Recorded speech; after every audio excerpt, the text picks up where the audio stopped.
On the outskirts of town stood Ravenswood Asylum, a psychiatric hospital abandoned more than 40 years ago after a fire and a series of unexplained deaths.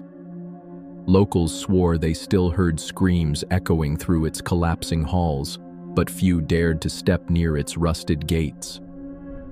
One chilly autumn night, 4 friends, Alex, Sophia, Mark, and Rachel, decided to explore the asylum, chasing thrills and stories to post online. With flashlights and a camera, they forced open the gates and walked across the overgrown courtyard, the wind carrying the faint smell of smoke.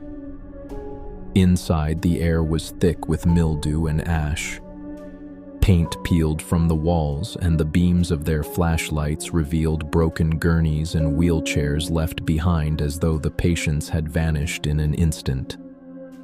Scattered across the floor were medical charts, their paper yellowed and brittle. Mark bent to pick one up, and his face drained of color.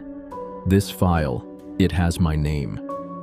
The others chuckled nervously until Rachel lifted another file. Her voice trembled. "This one has my birthday." Soon, they were surrounded by files, each one detailing their lives, their fears, their secrets, written in ink that looked freshly dried. A dragging sound broke the silence, at first faint, like a chain scraping along the floor, then louder, closer until it circled them from every direction. Sophia's flashlight sputtered and died. In that instant of darkness, whispers flooded the corridor. Patience, patience, patience. Panicking, they rushed into a ward. Rusted bed frames lined the walls, their leather restraints cracked but intact. The heavy doors slammed shut behind them, locking with a metallic echo. The air turned icy. On one bed, a dent appeared, as though someone invisible had sat down. Then another bed sank, and another.